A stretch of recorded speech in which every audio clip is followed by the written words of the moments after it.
오늘 말씀의 제목은 방향 전환의 계기, 부활, 이런 제목으로 함께 말씀을 나누겠습니다. 우리가 성경을 보게 되면 어떤 사건이라든가 기록이 완전히 달라지는 전환점, 이 전환점에 대한 이야기가 많이 나오죠. 그런데 그 중에 가장 대표적인 것이 바로 부활입니다. 성경에서 부활이 가장 큰 반전의 사건이라고 하는 겁니다. 그래서 성경의 핵심적인 진리를 이야기할 때 부활을 빼놓고서는 설명을 할 수가 없습니다. 그것은 교회나 어떤 개인이나 마찬가지예요. 개인의 신앙도 마찬가지죠. 그래서 부활이 가장 큰 전환점이 되는 겁니다. 부활에 대한 감격이 있어야 되고 부활에 대한 은혜가 있어야 돼요. 그런데 부활에 대한 감격이 없고 은혜가 없다고 한다면 우리의 믿음이 온전해질 수가 없는 겁니다. 우리가 성경의 사람들을 보게 되면, 특별히 제자들을 보게 되면 부활을 기점으로 해서 완전히 달라진 것을 보게 됩니다. 그렇게 부활이라고 하는 것은 이 한 사람이라든가 또 공동체, 여기에 큰 영향력을 주는 아주 획기적인 사건인 거죠. 자, 본문이 바로 그것을 우리에게 잘 보여주고 있어요. 본문의 말씀은 우리 주님 예수님이 부활하신 이후에 두 제자가, 예수님의 제자 가운데 두 사람이 예루살렘에서 7마일 정도 떨어진 엠마오로 가는 길에서 있었던 사건이에요. 오늘 본문에서 볼 수 있는 이 사건의 교훈이 뭔가 하면 방향의 전환이라는 거예요. 엠마오로 가던 두 제자, 이 엠마오로 가던 두 제자가 부활하신 주님, 예수님을 만난 뒤에 자기들이 가던 길을 멈추고 방향을 돌렸다는 거죠. 엠마오로 가는 그 길에서 부활의 주님 예수님을 만나고 예루살렘으로 방향을 돌린 거예요. 이렇게 이들이 방향을 전환하고 큰 변화를 이루었던 계기가 바로 부활 사건이라고요. 부활의 주님 예수님을 만난 뒤부터 이렇게 달라진 거예요. 바로 우리에게도 그러한 반전이 필요한 거예요.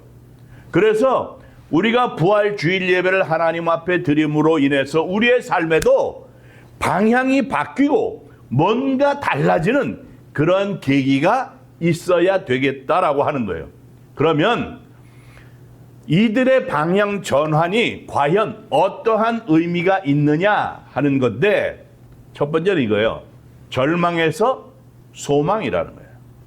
자, 여기에서 소개된 두 사람이 예수님의 제자라고 얘기를 하는데, 사실은 이 사람들이 어떤 사람들인지는 잘 알려져 있지 않아요. 잘 알 수가 없어요.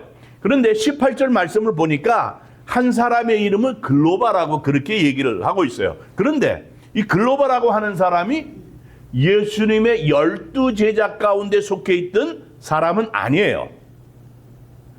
그렇지만 예수님의 그 12제자들처럼 그 12제자와 마찬가지로 예수님에게는 예수님을 신실하게 따라다니던 많은 제자들이 있었다고요. 12제자 말고도 70명을 예수님이 따로 세워서 전도하러 보낸 것을 우리가 알잖아요. 그런 것처럼 그러한 사람들 외에도 많은 사람들이 예수님의 제자로 예수님을 따르던 사람들이 있었다고요. 바로 거기에 속해 있던 사람들인 거죠. 누군지는 잘 몰라요.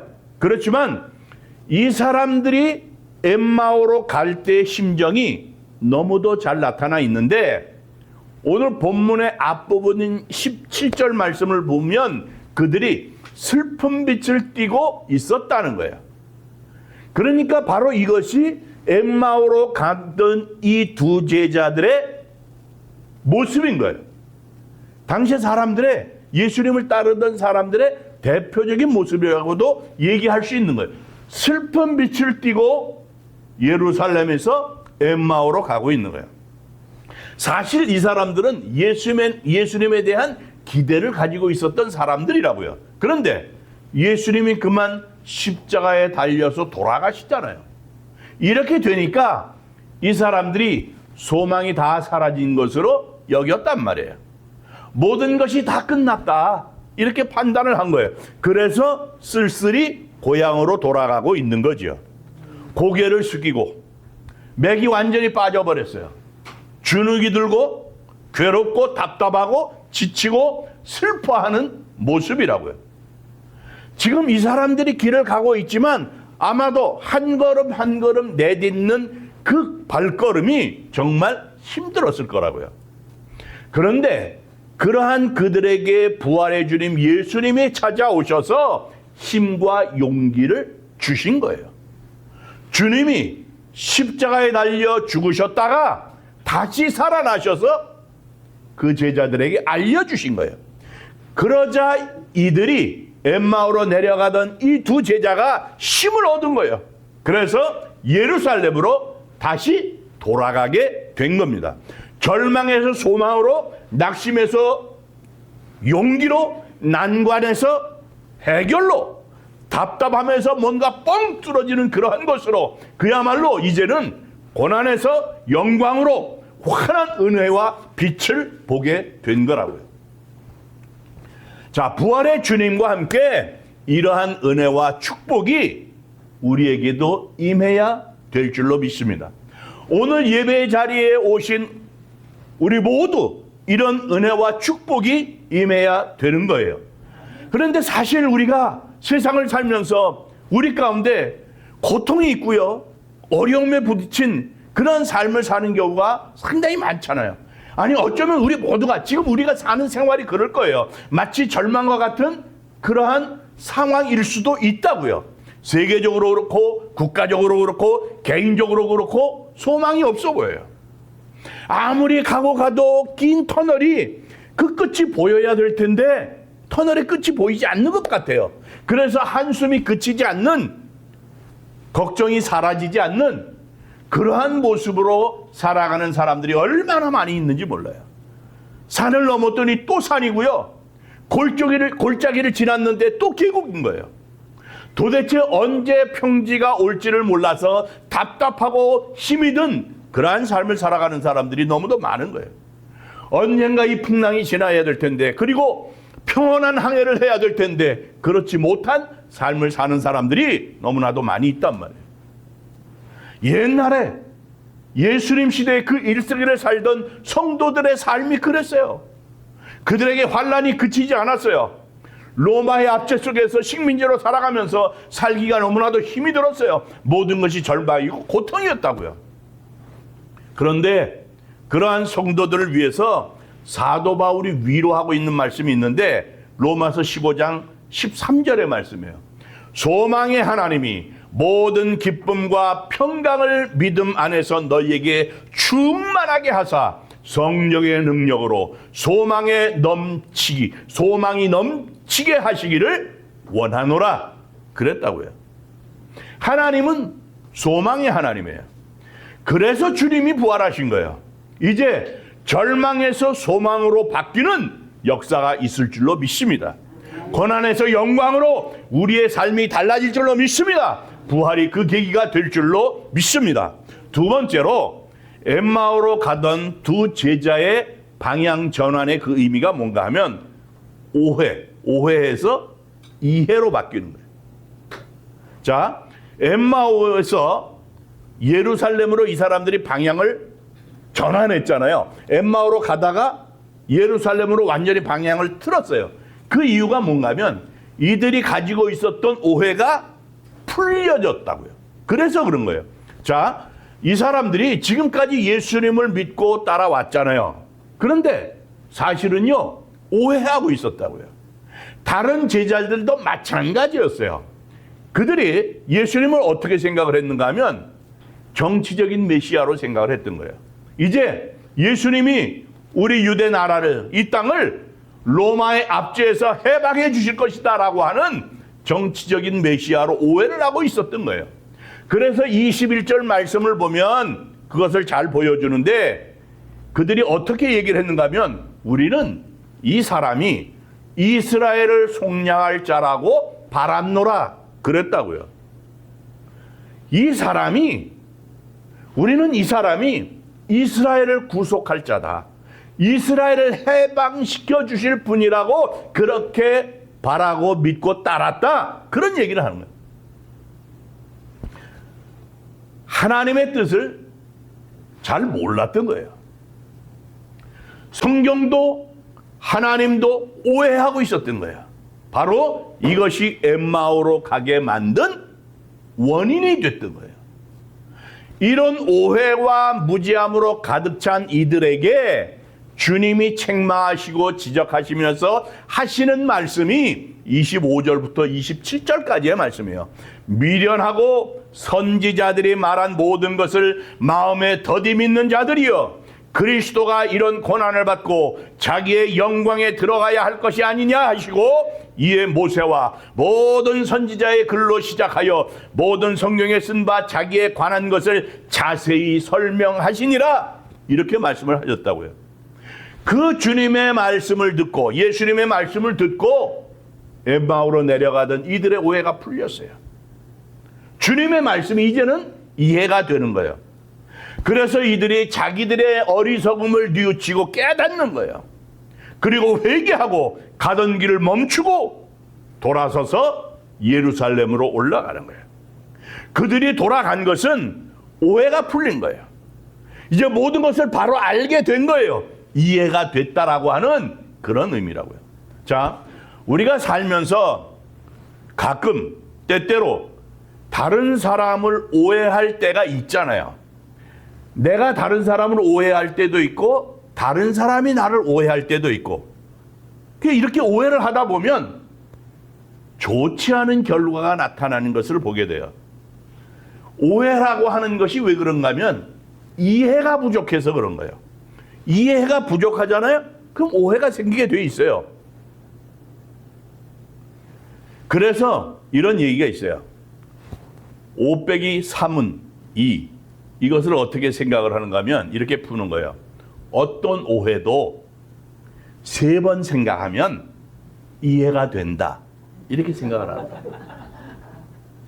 어떤 오해도 3번 정도 생각을 해보니까 이해가 된다는 거예요. 2 더하기 2는 4잖아요. 이렇게 얘기를 해요. 이해하고 또 이해하면 사랑하게 된다.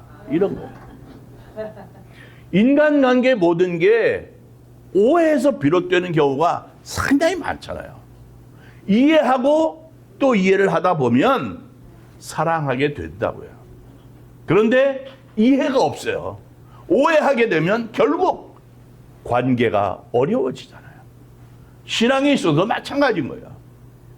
우리가 성령과 주님을 오해하지 않아야 돼요. 주님을 제대로 알고 가야 된다고요. 성경에 대해서, 주님에 대해서, 형제 자매에 대해서 이해의 폭을 더 넓히면서 주님을 따라가시기를 바랍니다. 3번째로 이들이 방향을 전환한 그 의미를 보게 되면 세상의 길에서 주님의 길로 옮겼다는 거예요. 지금 엠마오로 가고 있는 이 두 제자, 이들이 가는 그 길은 뭔가 하면 세상의 길이에요. 이 사람들이 주님을 이해하지 못하고 죽음에 대해서 부활에 대해서 알지 못했을 때 그냥 그 길로 갈 수밖에 없는 거예요. 세상의 길로 갈 수밖에 없는 거예요. 그렇지만 이들이 부활의 주님을 만났어요. 부활의 주님을 만나고 그 주님과 이야기를 나누면서 그들의 마음이 뜨거워졌잖아요. 그럴 때 이 사람들이 주님의 길로 방향을 돌리게 된 거라고요. 엠마오로 내려가던 이들이 예루살렘으로 올라가요. 그리고는 다시 그곳을 떠나지 않습니다. 거기에서 주님의 제자들과 함께 부활하신 예수님에 대해서 서로 이야기를 나눕니다. 거기에서 부활하신 주님을 다시 봅니다. 거기에서 부활의 주님이 하늘로 승천하시는 것을 봅니다. 거기서 성령으로 충만한 은혜를 체험하게 돼요. 그리고 거기에서 아름다운 교회 공동체를 이루고 서로 함께 위로하고 격려하며 놀라우신 하나님의 은혜를 체험해요. 거기에서 또 온 동네를 다니면서 부활의 주님을 증거하는 그러한 삶을 살아요. 그리고 거기서 주님의 길을 걷다가 영원한 하늘나라로 갔다고요. 이제 우리도 부활의 주님과 함께 신앙의 전환점을 이루어야 됩니다. 세상의 길에서 주님의 길로 가야 된다고요. 세상의 길이 어떤 길이에요? 그 길은 넓은 길이잖아요. 세상 사람 대부분이 가는 길이에요. 언뜻 보면 편하고 좋죠. 그렇게 보여요. 겉으로 보면 별로 문제가 없어 보이는 그런 길이에요. 그러나 그 길은 영원한 멸망으로 가는 길이에요. 세상의 길은 유혹의 길입니다. 우리를 그냥 내버려 두지를 않아요. 끊임없이 우리를 유혹하잖아요. 한번 빠지게 되면요, 나오지 못하도록 만드는 길이 그 세상의 유혹의 길이라고요. 내 의지로 내 힘으로 어떻게 할 수가 없어요. 죄가 죄를 만들어요. 악이 악을 만들어요. 그래서 원하지 않는 죄에서 머물게 한단 말이에요. 죄악이 점점 깊어지는 거예요. 수렁의 구렁텅이에 빠지는 거예요. 헤어나오지를 못하는 거예요. 세상의 길은 궁극적으로 자기 자신만을 위한 길이라고요. 자기의 욕심, 자기의 자랑, 자기의 성공만을 이루는 길이에요. 자기 외에는 다른 걸 생각할 그런 겨를도 없고요. 생각할 수도 없어요. 다른 사람에게 눈길을 주지도 않습니다. 오직 평생 나만을 위해서 살아갑니다. 그것만 위해 달려가요. 그 성공을 위해서 주변도 돌아보지 않습니다. 다른 걸 생각하지 않고요. 생각할 여유도 없고요. 그 이유도 모르는 그러한 길이에요. 그런데 주님의 길은 어떤 길이냐고요. 그 길은요, 결코 넓은 길이 아니라 좁은 길이라고요. 그래서 그 길이 협착하다고 그랬어요. 험악하다고요. 그 길을 가기가 결코 쉽지 않아요. 그래서 그 길을 사람들이 잘 찾지 않는다는 거예요. 외롭고 힘든 길이에요. 그 길은요, 십자가의 길이에요. 십자가를 지고 가는 길이에요. 십자가를 장식으로 달고 가는 것이 아니라 그 무거운 십자가를 짊어지고 골고다로 올라가는 그 길이라고요. 주님이 어떻게 말씀을 하셨는가 하면, 누구든지 나를 따라오려거든 자기를 부인하고 자기 십자가를 지고 나를 따를 것이니라, 이렇게 말씀을 하셨어요. 그래서 십자가의 길은 자기를 부인하는 길이고요, 희생과 고통이 따르는 길이에요. 땀과 눈물이 필요한 길이고요, 때론 피를 흘려야 할 수 있는, 피를 흘릴 수도 있는 그러한 길이라고요. 아무도 알아주지 않는 그런 길이에요. 그러나 세상이 아니라 하늘에서 상을 받는 길입니다. 또한 그 길은요, 주님을 위해서 사는 길이에요. 로마서 14장 7절 8절에 보면 바울이 어떻게 얘기를 했는가 하면, 우리 중에 누구든지 자기를 위하여 사는 자가 없고 자기를 위하여 죽는 자도 없도다. 우리가 살아도 주를 위하여 살고 죽어도 주를 위하여 죽나니 그러므로 우리가 사나 죽으나 주의 것이로다 그랬어요. 우리 중에 누구든지 어떤 사람이든지 자기 자신을 위해서 사는 것이 아니라, 자기 자신을 위해서 죽는 것이 아니라 주를 위해서 죽고 살아도 주를 위해서 살고 죽어도 주를 위해서 죽는 그러한 사람이네. 살아도 주를 위해서, 죽어도 주를 위해서. 그렇기 때문에 우리는 살든지 죽든지 주님의 것이라는 거예요. 나 자신만을 위해서 사는 것이 아니라 나 자신을 넘어서, 자기를 넘어서서 주님을 위한 길이고, 나 자신, 자기 자신을 넘어서 다른 사람을 위한 길이라는 거예요. 그 길은 섬기는 길이고 봉사하는 길이고 헌신하는 길이고 희생하는 길이라고요. 바로 우리 주님 예수님께서 이런 길로 지금 우리를 초대하고 계시는 거예요. 그런데요, 오늘날 많은 사람들이 이 길을 가려고 하지를 않아요. 심지어는 믿는 사람들조차도 자기 위주로 편안한 삶을 살고자 합니다. 그저 편안하게 주님을 믿으려고 그래요. 이 옛날에도 마찬가지였어요. 그래서 토마스 아켐피스가 그리스도를 본받아라고 하는 책에서 어떻게 얘기를 하는 거냐면, 오늘날 예수님을 사랑한다고 하면서 주님을 따르는 자는 많지만 십자가를 지려는 자는 거의 없습니다. 예수님의 위로를 소망하는 자는 많지만 그분과 함께 고난을 당하려고 하는 사람도 거의 없습니다. 주님을 사랑한다고는 하지만 그것은 환난이 일어나지 않을 때뿐입니다. 예수님을 찬양하고 그분의 축복을 비는 사람은 많지만 그것은 그분에게서 위로를 받을 때뿐입니다. 왜 우리가 주님을 따라가야 합니까? 십자가에는 구원이 있고 생명이 있고 원수를 막는 힘이 있고 하늘의 행복이 스며들고 거룩함의 완성이기 때문입니다.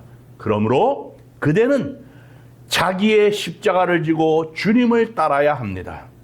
만약 그대가 기쁜 마음으로 십자가를 진다면 마침내 그 십자가가 그대를 지고서 그대를 원하는 목적지로 데려다 줄 것입니다. 만약 그대가 마지못해 십자가를 진다면 스스로 무거운 짐을 만드는 셈이 되고 한층 더 큰 짐을 지게 되는 결과를 초래하게 될 것입니다. 만약 그대가 십자가를 팽개친다면 틀림없이 또 다른 십자가를 만나게 될 것이요, 그것은 한층 더 무거운 짐이 될 것입니다. 그랬어요. 사랑하는 성도 여러분, 주님의 길은 나를 사랑하고 나를 위해서 십자가를 지신 주님이 가신 그 길이에요. 그리고 이 땅에 신실한 크리스찬들이 걸어간 길이지요. 이제 우리도 그 길을 따라서 방향을 전환하는 그러한 삶을 살아야 될 줄로 믿습니다. 이제 부활의 주님과 함께 절망에서 소망으로 바뀌는 축복이 임할 줄로 믿습니다. 그리고 부활의 주님과 함께 주님의 길, 주님을 위해 사는 길로 나아가시기를 바랍니다. 이러한 부활의 소망으로 승리하시는 하나님의 사람들이 되시기를 주님의 이름으로 축원합니다.